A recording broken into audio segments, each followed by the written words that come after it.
बिल्कुल हो सकती है। और जो ये ठिकाने हैं पूरा पाकिस्तान ये आतंकवादियों पाकिस्तान आतंकवादियों की फैक्ट्री है। और वो फैक्ट्री से इन लोग को ट्रेनिंग करके निकालते रहते हैं और पूरे देश में वो फैला हुआ है।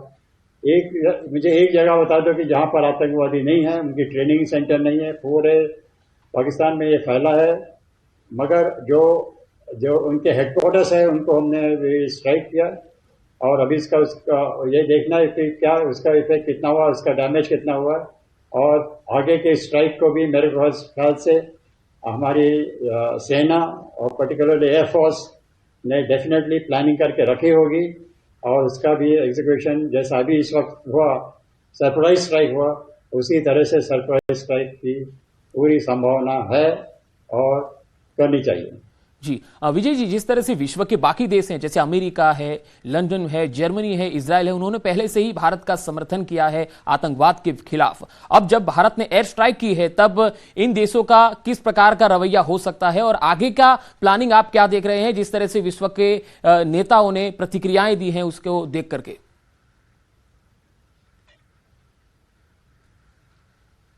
अभी ऐसी बात है कि ये जो देश आपने नाम लिए वो भी आतंकवाद से जूझ रहे हैं। उनके अंदर भी बहुत सारी तकलीफें चालू है। वो जो रिफ्यूजीज आए उनको तकलीफ दे रहे हैं, उनको डिस्टेबलाइज, नेशन को डिस्टेबलाइज करने का ट्राई कर रहे हैं।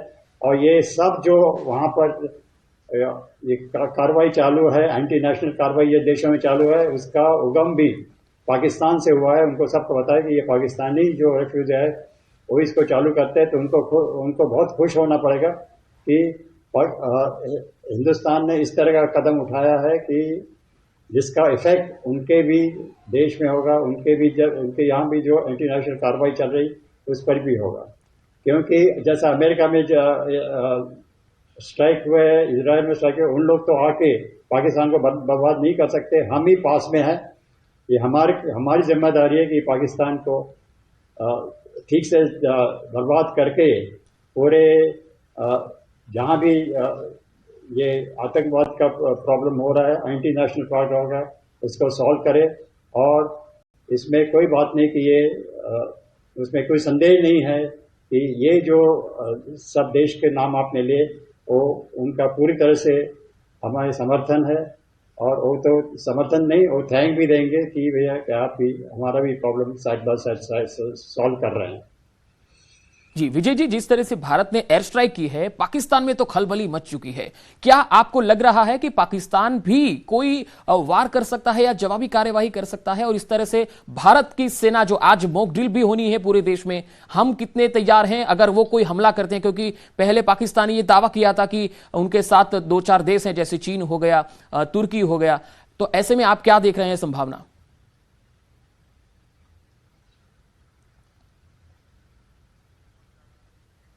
वो कुछ भी इनके साथ कोई भी आए, मगर वो किसी भी तरह से हमारे फौज का मुकाबला नहीं कर सकते।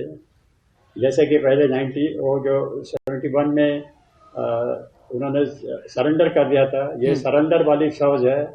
जब हम आगे की कार्रवाई करेंगे या तो पाकिस्तान आगे की कार्रवाई करके हम उसको जवाब देंगे, तो काफी दिन इन लोग टिकने वाले नहीं है।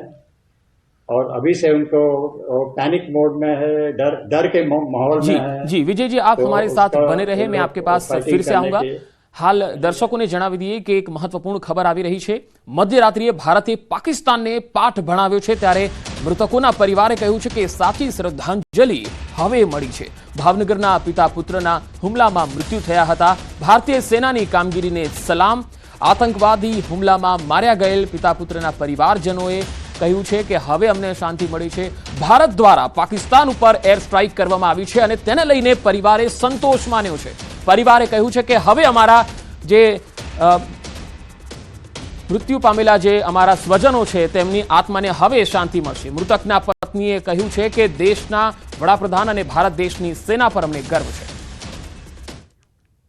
મોદી સાહેબ, હું તમને ભગવાન સ્વરૂપ જાણું છું કે તમે ભગવાન સ્વરૂપ અમને સામો જોશો। મારા દીકરાને એક સરકારી નોકરી મળી જાય, મારી એવી પ્રાર્થના છે। ભારત માતા की जय। મારા પપ્પા અને મારા ભાઈએ બે ગુમાવ્યા છે। મારા ભાઈને આર્મીમાં જવાનો શોખ હતો, ત્યાં પહેલગામમાં અત્યારે તે મૃત્યુ પામ્યો છે, ગોળીથી વીંચી નાખ્યો છે તેને. અત્યારે શ્રદ્ધાંજલિ એટલી જ છે કે 15મા દિવસે મોદી સાહેબે જવાબ આપી દીધો છે. मेरे बापूजी और मेरे भाई को श्रद्धांजलि मिली पर पूरी ही नहीं मिली, क्योंकि अभी सिर्फ 9 सेंटर पर हमला किए, अभी और ज़्यादा के ज़्यादा बड़े बड़े सेंटर पे हमला करे, आतंकियों का नाश करे. और जो पहलगाम में उन लोगों ने हमको धर्म पूछ के मारा था ना, तो अब हमारा टाइम आ गया, हम धर्म बता के उन लोगों को मारे. તો ઓપરેશન સિંદૂરને લઈને તમામ માહિતી આપના સુધી પહોંચાડીશું. વિંગ કમાન્ડર સાહેબ પણ આપણી સાથે જોડાયેલા છે. હાલ એક બ્રેક માટે રોકાઈ રહ્યા છે.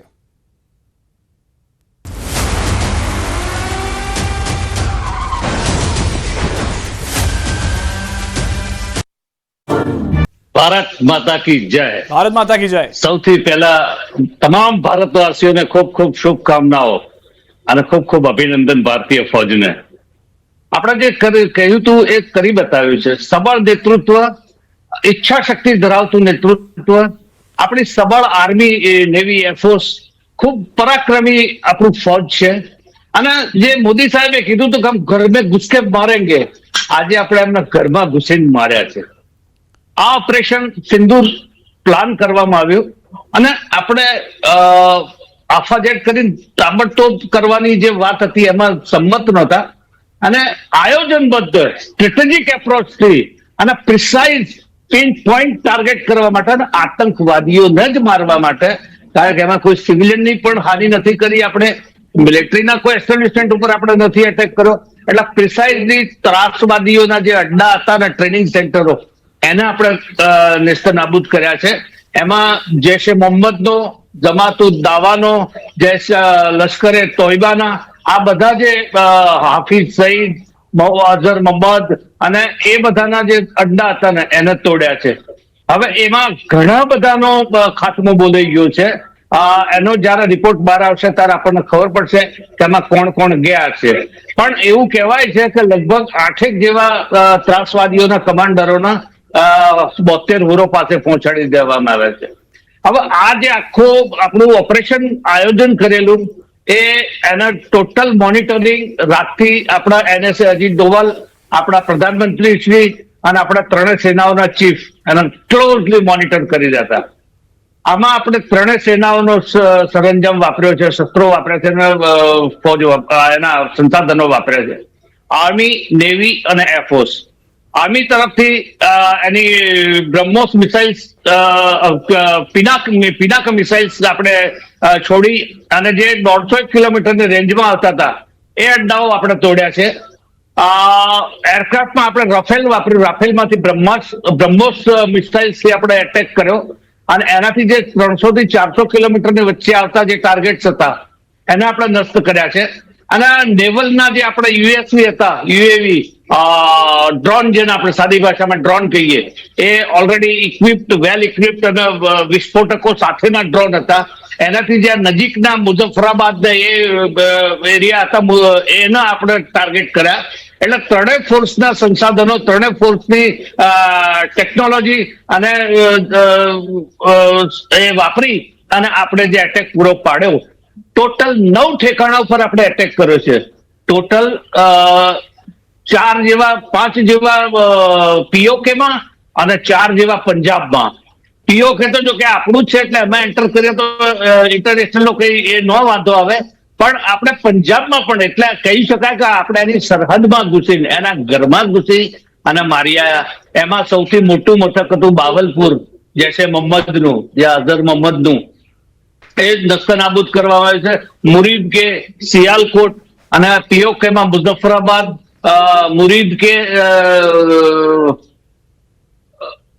2-3 બીજા છે જેના નામ મને યાદ નથી, પણ એ ઘણા બધાને તોડી પાડ્યા છે. અને ખૂબ ત્યાંનો વિલાપ અત્યારે આર્મી પાકિસ્તાનની ચેનલો ઉપર આપણે સાંભળી પણ શકીએ છીએ.